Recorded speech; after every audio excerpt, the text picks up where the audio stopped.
సరే ఎక్కడ ఉందో పక్కన పెడదాం. ఒక చిన్న సంఘటన చెప్తాను. ఒక అబ్బాయి 15 సంవత్సరాలు వచ్చేసరికి మంచిగా ఫ్రెండ్స్తో తిరిగి మంచి మంచి లక్షణాలు నేర్చుకొని బీడీలు లాగడం నేర్చుకున్నాడు. మంచి మంచి లక్షణాలు అంటే అవే అనమాట. కొన్ని రోజుల తర్వాత బీడీల తర్వాత తర్వాత ఏం తాగుతారు? మందు తాగుతారు. తర్వాత అది కూడా నేర్చుకున్నాడు. దాని తర్వాత పేకాట నేర్చుకున్నాడు. తర్వాత ఆడపిల్లలు. తర్వాత పేకాట కావాలంటే డబ్బులు కావాలి కదా. డబ్బులు కావాలంటే ఆయన కష్టపడ్డాడు కదా. ఏం చేయాలా? దొంగతనం చేయాలా. దొంగతనాలు నేర్చుకున్నాడు. దాంతోపాటు హత్యలు కూడా నేర్చుకున్నాడు. డబ్బులు ఇస్తే చేస్తామని చెప్పేసి.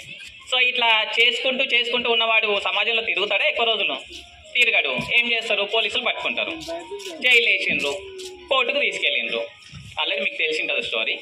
తీసుకెళ్ళిన తర్వాత జడ్జి అంతా విచారణ చేసిన తర్వాత వీడు ఇంత ఘోరంగా తయారైతే సమాజంలో ఉంటే కష్టము, వీడిని పైకే పంపిద్దాము, పైన ఏమైనా వేసుకోకు అని చెప్పేసి ఉరిశిక్ష వేసాడు.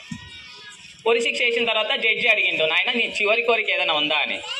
సో అప్పుడు అతను ఏం చెప్పింది తెలుసా? సార్ నా లాస్ట్ ఒక కోరిక ఉంది, నాతో పాటు నా తల్లిదండ్రులను కూడా ఉరిదీయండి అన్నాడు. జడ్జి ఆశ్చర్యపోయిండు. ఏనాయనా నువ్వు మీ తల్లిదండ్రులను కూడా ఉరిదీయమంటున్నావు, ఏం చేసాను వాళ్ళు అన్నాడు. సార్ నేను 4వ తరగతిలో ఉన్నప్పుడు నేను ఒక చిన్న తప్పు పని చేసిన, క్రమశిక్షణ తప్పి ఏదో ఒక చెడ్డ పని చేసిన, మా టీచర్ కొట్టింది ఆ రోజు. అప్పుడు నేను ఇంట్లో వచ్చి ఏడ్చి మా అమ్మ వాళ్ళకి చెప్తే మా అమ్మ వాళ్ళు వాళ్ళే కాకుండా వాళ్ళ ఇంటి పక్కల ఒక ఇద్దరిని తీసుకెళ్ళి ఆ టీచర్ని తిట్టొచ్చిండ్రు. తర్వాత ఆ టీచర్ నన్ను పట్టించుకోలేదు. నేను ఆ తప్పు పని అట్లనే చేసుకుంటూ వచ్చిన.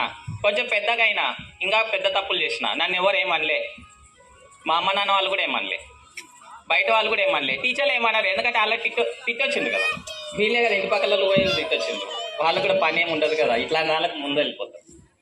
సో తర్వాత ఏమైంది? నేను ఇలాగనే చెడిపోయి ఈ దొంగతనాలు ఇవన్నీ చేయడానికి కారణం ఎక్కడ జరిగింది? ఆ రోజే కనుక మా టీచర్ కొట్టినప్పుడు మా అమ్మ వాళ్ళు కూడా ఇంకొక దెబ్బేసి మీ టీచర్ కరెక్టే చేసింది, ఏమైనా చేసుకో అని చెప్పింటే మా టీచరు భయం పెడుతుండే, మా అమ్మ వాళ్ళ నుంచి భయం ఉంటుండే, నేను మంచి దారిలో వెళ్తుండే. సో ఇప్పుడు ఈ తప్పుకంత కారణం ఎవరు? కాబట్టి ఖచ్చితంగా దోషులు వాళ్ళు కూడా కదా, అవునా కదా? ఇప్పుడు ఒక చెప్తుంటారు, ఏదైనా ఒక తప్పు జరుగుతున్నప్పుడు చూస్తూ మన వల్ల అవుతుంది అనుకున్నప్పుడు మనం ఏం రియాక్ట్ కాకపోతే అది కూడా నరకమేనంట. సో దానికి కూడా పాపం కిందకే వస్తుందంట, దానికి కూడా శిక్ష చేస్తారంట. సో ఇప్పుడు మీకు అర్థమై ఉంటుంది పిల్లల లోపల ప్రవర్తన లోపల మార్పు ఎక్కడి నుంచి వస్తుంది. సో అదొక చిన్న స్టోరీ.